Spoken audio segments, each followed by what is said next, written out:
Hello guys, welcome to my YouTube channel एशला TV. बच्चे अक्सर ड्राइंग के जरिए वो जज्बात या एहसास जाहिर करते हैं जो वो दूसरों को नहीं बता सकते। ज्यादातर बच्चे अपनी फैमिली और उन चीजों को ड्रॉ करते हैं जिनसे उनको खुशी मिलती है और उनको जानते हैं। आज की वीडियो में हम ऐसे बच्चों के बारे में बात करेंगे जिन्होंने बहुत ही खौफनाक चीजें ड्रॉ की, जिनको वो जानते थे और उनके पीछे एक पूरी कहानी थी। तो चलें शुरू करते हैं। शुरू करने से पहले आप हमारे चैनल एशला टीवी को लाजमी सब्सक्राइब कर दें और बेल आइकन को प्रेस कर दें। Story number 1। एक फैमिली है जिसमें मार्टिन और उसकी बीवी और उसके 2 बच्चे हैं, एक 6 साला बेटी और एक 3 साला बेटा। मार्टिन के साथ बहुत ही अजीब वाकया हुआ जो इसकी बीवी ने हाल ही में देखा था। इसकी बेटी जिसका नाम जेस था, जिसको ड्राइंग करना बहुत पसंद था और इसलिए इन्होंने इसे तमाम ड्राइंग का सामान दिया था ताकि वो खुश रहे और जितना चाहे ड्रॉ करे। इसके पास एक मुकम्मल ड्राइंग बैकपैक था जो कि ड्राइंग के सामान से भरा हुआ था, जिसमें मार्कर, पेंसिल कलर्स, चौक कलर्स और ड्राइंग पेपर शामिल थे। जेस के कमरे में हर तरफ ड्राइंग्स के ढेर लगे हुए थे। इसने सारी ड्राइंग्स बहुत मासूमाना तरीके से बनाई थी, जैसे कि ज्यादातर बच्चे ड्रॉ करते हैं। लेकिन एक दिन मार्टिन ने यानी कि उसका बाप जेस के कमरे में एक तस्वीर देखी जो बहुत ही अजीब लगी इसे।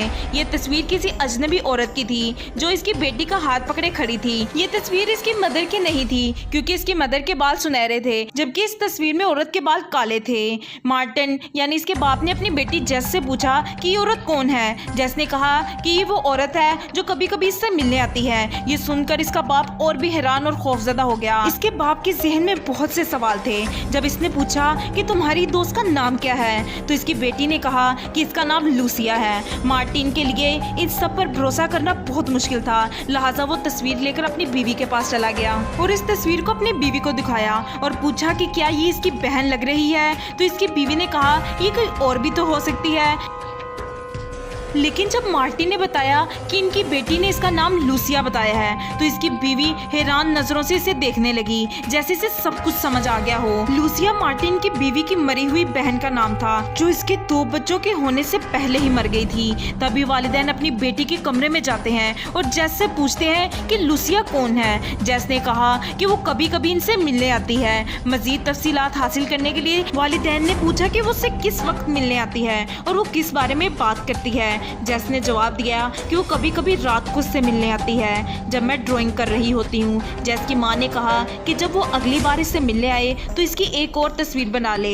जेस ने कहा ठीक है, मैं इसकी तस्वीर बना लूंगी। इसके बाद पेरेंट्स इसके कमरे का दरवाजा थोड़ा खुला रखते थे ताकि वो सुन सके जेस किसी से बात कर रही है या नहीं। चंद रातों बाद जब वो बावर्ची खाने में थे तो इनको अचानक जेस के कमरे से अब बातों की आवाजें आती हैं। वो दोनों चुपके से इसके कमरे की तरफ बढ़ते हैं ताकि वो सुन सके कि वो दोनों क्या बातें कर रहे हैं। जब जेस इससे बात करती थी तो वो काफी देर का वक्फा लेती थी। इससे साफ जाहिर था कि वहाँ पर कोई मौजूद है जो जेस के सवालों का जवाब दे रहा है। जेस के सवालात की समझ तो इसके वालिदैन को आ रही थी, लेकिन जो जवाब लूसिया दे रही थी इसकी आवाज इन्हें नहीं आ रही थी। फिर जेस ने कहा कि मेरे वालिदैन ने जब तुम्हारी तस्वीर देखी और तुम्हारे बारे में पूछा, वो चाहते हैं कि मैं तुम्हारी तस्वीर दोबारा बनाऊं। फिर जेस ने मुकम्मल तौर पर बात करना बंद कर दिया और तभी इसके पेरेंट्स इसके कमरे में दाखिल होते हैं और पूछते हैं कि वो दोबारा लूसिया से बात कर रही थी। तो इसने सर हिलाया कि वो बात कर रही थी और उन्होंने पूछा कि लूसिया कमरे में कहाँ है। जेस ने कमरे के कोने की तरफ देखा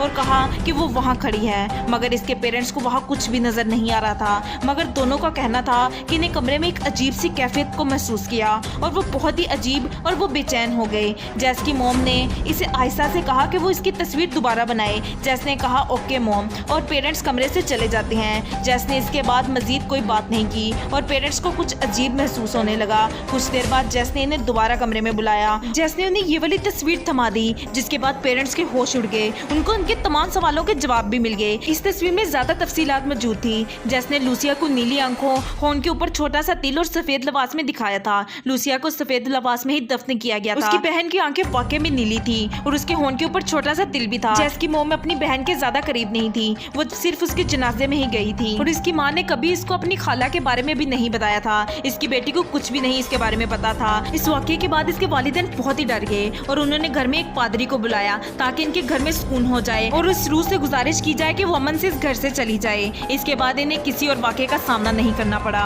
स्टोरी नंबर 2। ये कहानी एक प्राइमरी स्कूल के आर्ट टीचर की है। हर साल 2 बार टीचर ड्रॉ एंड टेल के नाम से एक एक्टिविटी करवाते थे, जिसमें बच्चों को कोई ऐसी चीज ड्राइंग करने के लिए कहा जाता था जो उनके लिए खास मायने रखती हो, और फिर इसके पीछे की कहानी सुनानी होती थी। ये एक्टिविटी तीसरी जमात के तलबा के साथ होती थी।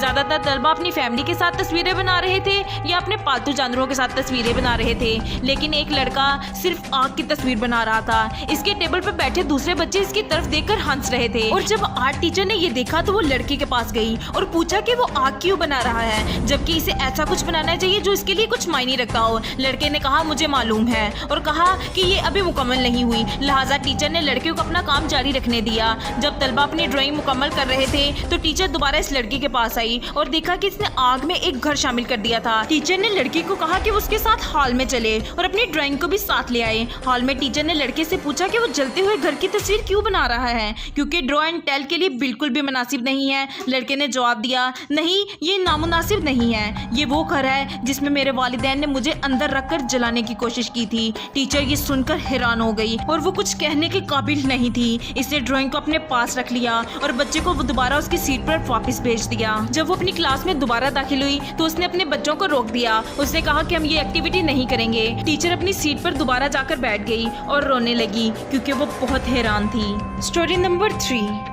ये कहानी ऐसे वालिदैन की है जिन्होंने जब अपनी बेटी की कहानी बताई तो कहा कि इनका नाम जाहिर ना किया जाए। इनकी बेटी का नाम जेनी था, जो इस वक्त 5 साल की थी। इसके वालिद के मुताबिक जेनी एक खामोश और शरीफ लड़की थी, जो इस कहानी को और भी ज्यादा खौफजदा बना देती है। इसके वालिदैन का बेडरूम जेनी के बेडरूम के साथ ही था। अजीब वाकयात की शुरुआत उस रात होती है जब जेनी को अपने वालिदैन के कमरे में आती है और कहती है कि इसे डर लग रहा है क्योंकि इसकी अलमारी में कुछ है। इसका वालिद जेनी को इसके कमरे में वापस लेकर जाता है, इसकी अलमारी को दिखाता है ताकि इसे यकीन दिलाया जा सके कि वहाँ पर कुछ भी नहीं है। अगली रात जेनी दोबारा अपने वालिदैन के कमरे में आती है। ये कहती है कि इसकी अलमारी में दोबारा कोई मॉन्स्टर आ गया है। इस बार इसके वालिदैन जेनी को अपने साथ लिटा लेते हैं, उसे अपने कमरे में सोने की इजाजत दे देते हैं और साथ ही में ये भी बताते हैं कि ऐसा कुछ भी नहीं है और उसे बहुत हौसला भी देते हैं। लेकिन अगले ही दिन जेनी एक मॉन्स्टर की तस्वीर बनाती है और अपने वालिदैन को दिखाती है। इसके वालिद का कहना था कि इस तस्वीर ने इन्हें वाकई में खौफजदा कर दिया था, लेकिन इनको ये सब कुछ आम बच्चों के मसाइल की तरह लग रहा था। लेकिन एक रात वालिदैन को जेनी के रोने और चीखों की आवाजें आती हैं। वो भागकर जेनी के कमरे में जाते हैं और देखते हैं कि उसे क्या हुआ है। जेनी ने कहा कि इसे किसी ने जख्मी कर दिया। जबकि इसकी कमीज उठाई गई तो इसकी कमर पर 2 खराशों के जख्म भी थे। जब इसके वालिदैन ने जेनी से पूछा कि ये चोट इसे कैसे लगी तो जेनी ने दावा किया कि ये जख्म उसे उसी मॉन्स्टर ने दी है जिसकी इसने तस्वीर बनाई थी। उसी वक्त जेनी के वालिद ने पूरे घर को छान मारा, लेकिन उन्हें कहीं भी कोई शख्स नहीं मिला। जब घर से कोई भी नहीं मिला तो इसके वालिदैन ने इसके पास कोई रास्ता नहीं बचा ये मानने के सिवाय कि जेनी ने खुद को किसी तरह जख्मी किया होगा, जानबूझ के या गलती से। लेकिन वक्त गुजरने के साथ साथ दोनों ने ये सोचा कि ये वाकयात महज इत्तेफाक नहीं लगते हैं। जब वालिदैन ने जेनी को अकेले सोने की आदत डालने की कोशिश की तो जेनी ने एक कहानी कभी भी नहीं भूली कि उसी मॉन्स्टर ने इसे जख्मी किया था। इस सब से बचने के लिए इसके वालिदैन ने इसका कमरा दूसरे कमरे में शिफ्ट कर दिया और कुछ दिन गुजरने के बाद लकीली इसके साथ ये सब कुछ होना कम हो गया। उसको अब दोबारा मॉन्स्टर नजर नहीं आया। अब वो बहुत खुश थी। आप सबका इस बारे में क्या ख्याल है कमेंट सेक्शन में लाजमी बताइएगा और चैनल को लाजमी सब्सक्राइब कीजिएगा, लाइक कीजिएगा एंड कमेंट कीजिएगा।